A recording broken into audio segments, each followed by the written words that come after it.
कभी कभी ऐसा होता है ना कि ना कहना बहुत मुश्किल हो जाता है, या फिर दूसरों को खुश रखने की कोशिश में अपनी ही ज़रूरतें कहीं पीछे छूट जाती हैं। आज हम इसी आदत को, जिसे हम पीपल प्लीजिंग कहते हैं, एक बिल्कुल अलग, एक नए नज़रिए से देखने वाले हैं। ये नज़रिया डॉक्टर इंग्रिड क्लेटन की किताब फॉनिंग पर आधारित है। और यकीन मानिए, ये सिर्फ एक आदत नहीं है, ये उससे कहीं ज़्यादा गहरी बात है। तो यहीं पे वो बड़ा सवाल उठता है कि ये जो आदत है, क्या ये बस एक बुरी आदत है या फिर ये जिंदा रहने की, सरवाइव करने की एक स्ट्रैटेजी है? सोचिए जरा, ये एक सवाल ही पूरे देखने के तरीके को पलट देता है कि शायद ये कोई कमी नहीं बल्कि मुश्किल हालात से लड़ने का एक तरीका हो सकता है। और ये जो अनुभव है ना, ये बहुत से लोगों के लिए काफ़ी जाना पहचाना होगा। मतलब ऐसा महसूस करना कि अलग अलग रोल्स के बीच इंसान बट गया है। कभी कभी अपनी बात कहने से पहले ही चुप हो जाना और दूसरों की हाँ में हाँ मिलाने के लिए अपनी ज़रूरतों को ही भूल जाना, और धीरे धीरे इस पूरे प्रोसेस में इंसान की अपनी पहचान ही कहीं गुम हो जाती है। तो अब वक्त है इस आम सोच को थोड़ा बदलने का।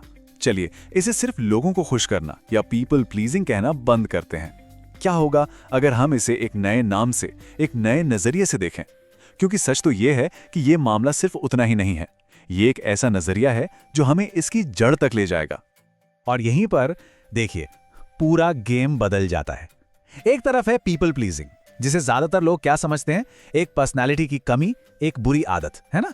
लेकिन दूसरी तरफ है फॉनिंग, और ये नजरिया कहता है कि ये कोई कमी नहीं, ये एक ट्रॉमा रिस्पॉन्स है। मतलब मुश्किल सिचुएशन में खुद को बचाने के लिए दिमाग की बनाई एक सर्वाइवल स्ट्रैटेजी।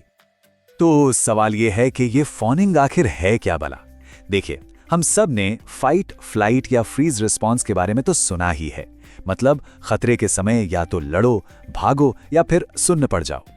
फॉनिंग दरअसल चौथा ट्रॉमा रिस्पॉन्स है।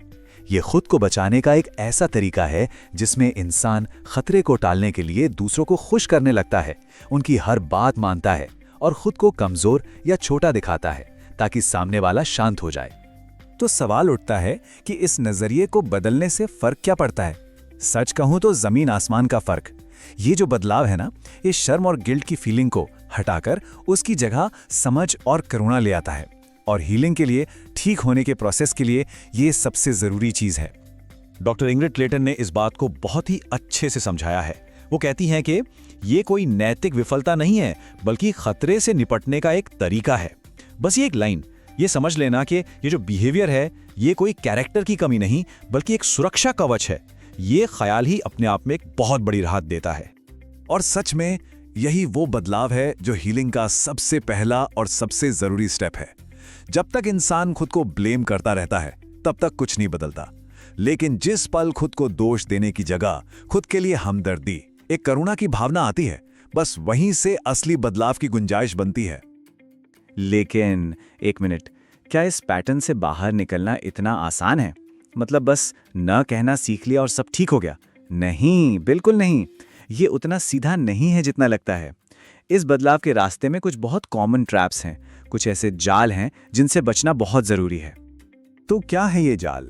सबसे पहला तो यही है कि हम इसे फिर से एक कमी की तरह देखने लगें, ये भूल जाएं कि ये एक सर्वाइवल स्किल थी। दूसरा बड़ा जाल है बिना किसी तैयारी के, बिना किसी सपोर्ट सिस्टम के अचानक से बाउंड्रीज बनाना शुरू कर देना। ये खतरनाक हो सकता है, इसका उल्टा असर भी पड़ सकता है। और तीसरा, सिर्फ ऊपर ऊपर से बिहेवियर बदलने पर फोकस करना और उसकी असली जड़ तक न जाना, जो अक्सर किसी गहरे ट्रॉमा या बचपन के अनुभवों में छिपी होती है।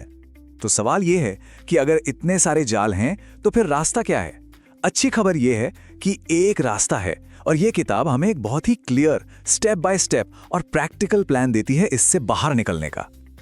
ये पूरा का पूरा प्लान ना 3 मजबूत पिलर्स पर खड़ा है। पहला है रीफ्रेम, मतलब सबसे पहले तो अपने देखने का नजरिया बदलो। इसे कमी की तरह नहीं, एक सर्वाइवल स्ट्रैटेजी की तरह देखो। दूसरा है सेफ्टी, मतलब कोई भी बदलाव की कोशिश करने से पहले अपनी सुरक्षा पक्की करो। हमेशा सेफ महसूस करना सबसे जरूरी है। और तीसरा है इंटीग्रेट, यानी शरीर, मन और रिश्ते तीनों लेवल पर एक साथ काम करना, ताकि जो बदलाव आए वो टिकाऊ हो। तो ये 8 हफ्तों का सफर असल में दिखता कैसा है? चलिए एक नजर डालते हैं। देखिए, इसकी शुरुआत होती है सेफ्टी से। हफ्ता 0 में ही एक सेफ्टी प्लान बनता है। फिर पहले हफ्ते में अपने फॉनिंग पैटर्न को समझना, उसे नाम देना। दूसरे हफ्ते में बॉडी को रिलैक्स करने की टेक्निक सीखना। और फिर देखिए, हफ्ता 4 आते आते छोटे मोटे रिस्क लेकर बाउंड्रीज बनाने की प्रैक्टिस शुरू होती है। और आखिर के हफ्ते यानी हफ्ता 6 और 8 ये अपनी पसंद नापसंद को फिर से जानने और इस नए बदलाव को जिंदगी में बनाए रखने का प्लान तैयार करने के लिए हैं। अच्छा, तो 8 हफ्तों का प्लान पूरा हो गया, लेकिन अब आगे क्या? इस नई मिली आवाज को, इस नए कॉन्फिडेंस को अपनी जिंदगी का परमानेंट हिस्सा कैसे बनाया जाए? इसके लिए किताब में एक बहुत ही पावरफुल तरीका दिया गया है, और वो है खुद के साथ एक कॉन्ट्रैक्ट। इसे कहते हैं अनफोनिंग कॉन्ट्रैक्ट। ये एक तरह से इंसान का अपना पर्सनल रोड मैप है। इसमें साफ साफ लिखा होता है कि असली वैल्यूज क्या हैं, रिश्तों में रेड फ्लैग्स यानी खतरे के संकेत क्या हैं, कौन लोग हैं जो सपोर्ट सिस्टम का हिस्सा हैं, और सबसे जरूरी, अगर कोई अनसेफ सिचुएशन आती है तो क्या स्टेप्स लेने हैं। ये कॉन्ट्रैक्ट एक तरह से गाइड की तरह काम करता है, जो आपको अपनी नई आवाज पर टिके रहने में मदद करता है।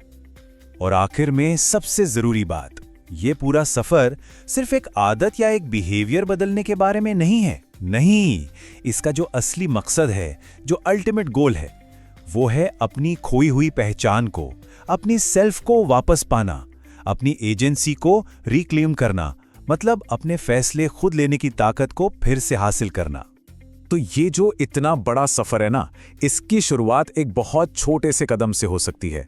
तो आज के लिए सोचने वाली बात बस इतनी सी है कि ऐसा कौन सा एक छोटा सा, बिल्कुल छोटा सा फैसला है जो आज कोई सिर्फ और सिर्फ अपने लिए ले सकता है।